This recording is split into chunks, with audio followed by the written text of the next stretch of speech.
कामासाठी आपण आला आहात, दुसरीकडे शपथविधी हा मंत्र्यांचा असतो, अधिवेशन हे आमदारांसाठी असतं आणि त्याच्यामुळे उद्या सकाळपासून अधिवेशन सुरू होतं आहे. मला सकाळी अधिवेशन अटेंड केलं पाहिजे. आज ज्या लोकांचा मंत्री म्हणून शपथविधी होणार आहे त्यांना निरोप गेलेले आहेत, त्याच्यामुळे ते शपथविधीला उपस्थित राहतील. तुम्ही चांगलं काम केलं आणि शिंदे गटाची परखड भूमिका जी मांडण्याचं काम तुम्ही केलं, तुम्हाला बक्षीस देण्याऐवजी तुम्हाला मंत्रिमंडळात घेतलं नाही आहे, नेमकं याचं काय करणार, काय वाटतं? नाही बघा, काही गोष्टी चांगल्यासाठी घडत असतात. शेवटी मी 2 वेळा मंत्री म्हणून काम केलेलं आहे. आमचा जो कोकण विभाग आहे तो तसा दुर्लक्षित आहे. त्याच्यामध्ये कोकण विभागामध्ये ठाणे, मुंबई, रायगड हे मुंबईच्या जवळ असलेले भाग विकसित झाले, परंतु रत्नागिरी आहे, सिंधुदुर्ग आहे, ह्याच्याकडे अधिकचं लक्ष देण्याची गरज आहे. पालघरवर अधिकचं लक्ष देण्याची गरज आहे. त्याच्यामुळे आपल्या विभागाची जी काय सेवा अधिकची करता येईल ती आपल्या हातून घडवण्याची साहेबांची इच्छा असेल आणि त्याच्यामुळे हा निर्णय मुख्यमंत्री महोदय, तत्कालीन मुख्यमंत्री आताच्या मुख्यमंत्र्यांनी घेतला असं मी समजतो. आणि मी माझ्या निवडणुकीमध्ये सुद्धा असं अनाऊन्स केलं होतं की ह्या टर्ममध्ये मला अधिकची सेवा ही कोकण विभागाची केलेली अधिक आवडेल. एकंदरीत उपमुख्यमंत्री एकनाथ शिंदे यांचा मंत्रिमंडळामध्ये दर्जा कमी झाला असं वाटतंय का? नाही, असं बिलकुल नाही. एकनाथ शिंदे साहेब हे एक फायटर नेते आहेत. ते सातत्याने परिस्थितीशी झुंज देत आपलं त्यांची जी काम करण्याची क्षमता आहे ती सिद्ध करत असतात. याच्यामध्ये सुद्धा बघा, खरी शिवसेना कोणाची आहे हा प्रश्न उपस्थित राहिलेला होता. त्याचं योग्य उत्तर हे त्यांनी जनतेकडून घेतलं. त्याच्यासाठी त्यांनी मेहनत केली, वेगवेगळ्या स्कीम दिल्या, लोकांपर्यंत पोहोचले. तर त्यांच्यामध्ये ह्या ज्या काही क्वालिटीज आहेत या क्वालिटीज एका शिवसैनिकाच्या आहेत आणि त्याच्यामुळे निश्चितपणे बाळासाहेबांच्या मनात असलेला शिवसैनिक कसा असतो हे त्यांनी महाराष्ट्राला दाखवून दिलं. यापुढे उपमुख्यमंत्री एकनाथ शिंदे आपल्यावर शिंदे गटाची कुठली मोठी जबाबदारी देणार आहेत का? काही याबाबत काही चर्चा झाली? नाही, अशी काय माझी चर्चा झालेली नाही. खरं तर मी त्यांना एकदाच भेटलेलो होतो ज्यावेळेला खूप आमदारांची गर्दी होती आणि त्याला मलाच वाटलं की आपल्या नेत्याला आपण किती त्रास द्यायचा.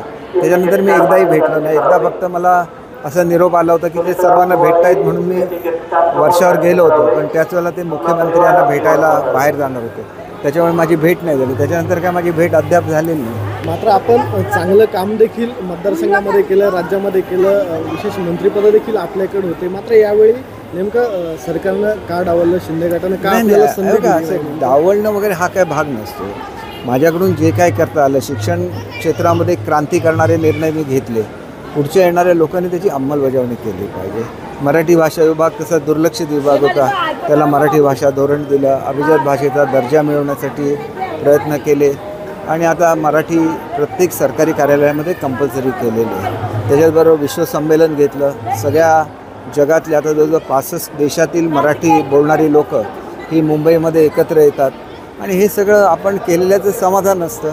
हे समाधान पुरेसं आहे. मी साहेबांचा भक्त आहे. साहेबा जे काय घडवतो ते चांगल्यासाठी घडवतो, याच्यावर माझा ठाम विश्वास आहे.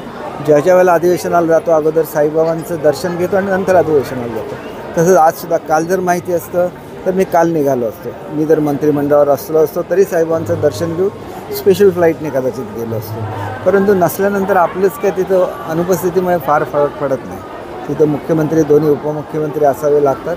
मी उद्या सगळ्यांना भेटून जे आमच्या विभागातले मंत्री झालेत त्यांचं मी फोनवर अभिनंदन केलेलं आहे. मंत्रिमंडळाची एकीकडे शपथविधी सुरू आहे, दुसरीकडे तुम्ही साहेबांचं दर्शन घेण्यासाठी आले आहात.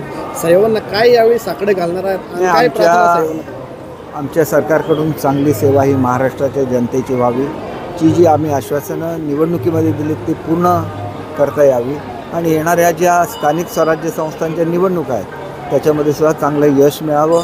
आणि मी तर इथून नागपूरहून थेट माझ्या मतदारसंघातच जाणार आहे आणि त्याच्यामुळे आमच्या जो कोकण, विशेषतः सिंधुदुर्ग जिल्हा आहे त्याला खूप मोठं पोटेन्शियल आहे. आपण गोवापेक्षा जॉग्राफिकली मोठा सिंधुदुर्ग डिस्ट्रिक्ट आहे, त्याच्यापेक्षा सुंदर समुद्रकिनारे आहेत, पण त्या प्रमाणात पर्यटन आमच्याकडे आलेलं नाही आहे. आमचं हॉर्टिकल्चरल डिस्ट्रिक्ट आहे, फिशिंगसाठी नोन असलेला डिस्ट्रिक्ट आहे.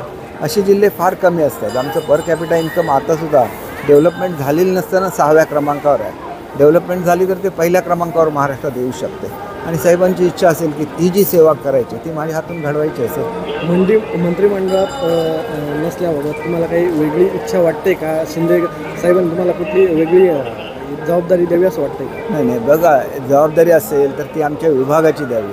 मी माझ्या इलेक्शनची माझी भाषणं बघा, त्याच्यामध्येच आम्ही सांगितलेलं होतं की खूप सेवा महाराष्ट्राची केलेली, आता आपल्या विभागाची सेवा केली पाहिजे. ज्या भूमीने आपल्याला जन्म दिला त्यांची सेवा केली पाहिजे. ती संधी तुम्ही मंत्री असताना तुम्ही सगळ्या महाराष्ट्राचे होता, आता तुम्ही तुमच्या विभागात काम करू शकाल. थँक्यू. एबीपी माझा, उघडा डोळे बघा नीट.